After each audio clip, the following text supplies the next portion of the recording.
Ils se sont connus à la fac, ils ont monté à Paris une société de conseil, Muse des territoires. Ils ont 1000 idées par minute et un objectif, le développement durable des quartiers avec de la rénovation d'immeubles, des murs végétaux, des jardins partagés.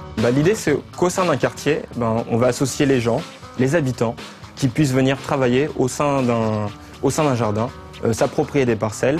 Et justement, le jardin, ça devient un prétexte, un espace de rencontre. On ne vient pas forcément pour y jardiner, on vient aussi pour rencontrer son voisin, faire connaissance, échanger peut-être sur des recettes, sur des manières de faire, des savoir-faire. Et l'idée, c'est Muse des territoires, justement, elle propose des concepts de développement urbain. Et les bénéficiaires, c'est-à-dire les habitants, sont acteurs des projets, on les associe dans les projets. Et finalement, ils bénéficient des projets sur lesquels ils travaillent, les projets qu'ils mettent en œuvre.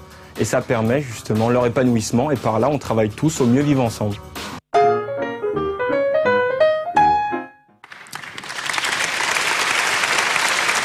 Nous accueillons pour Muse des territoires Ahmed Bouzaïd, Vincent Armangol et Al-Mami Souma. Ils sont tous trois de région parisienne. Venez. Voilà, ils sont deux. Alors, finalement. Vous êtes deux. Il n'est pas encore. Voilà, en tous les cas, on va voilà. parler des trois parce que ce sont trois profils différents, trois compétences, trois parcours, sociologue, urbaniste et aménageur du territoire. Et je crois un point commun, vous êtes tous bardés de diplômes.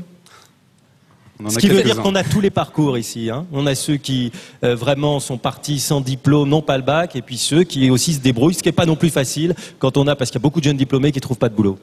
Donc Al-Mami, il a une maîtrise en aménagement du territoire, également une maîtrise en gestion des entreprises, et également là il vient d'être primé lauréat à Cambridge, il vient d'avoir un MBA en business development. Vincent De mon Armangol. côté, donc j'ai un master de sociologie en fait et j'ai travaillé dans l'aménagement du territoire.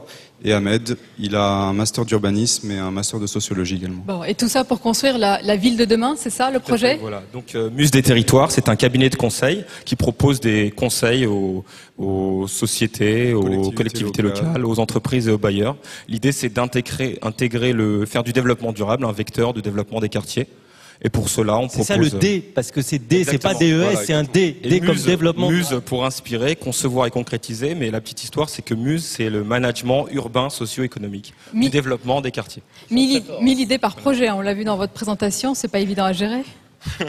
Merci en tous les cas, on va demander à Florence Rodet de vous remettre vos trophées, merci. Florence Rodet de la Fondation RATP qui remet le trophée de talent des cités.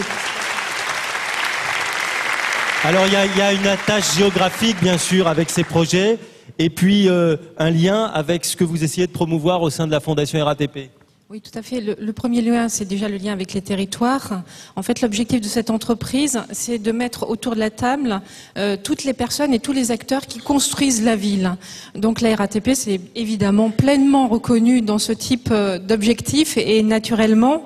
Et puis, il est vrai qu'au travers de notre fondation d'entreprise, nous essayons d'œuvrer et de soutenir des projets qui visent l'égalité des chances. Donc on est complètement logique et cohérent avec cet objectif. Et je voulais dire que ces deux candidats-là, ils ont vraiment la pêche. Tout à l'heure, Madame la Ministre, vous avez dit qu'il fallait avoir la niaque. Eux, ils ont la pêche, ils ont la perspicacité, et je pense qu'ils vont vraiment aller très loin. C'est tout ce qu'on leur souhaite. Merci. D'ailleurs, on voudrait remercier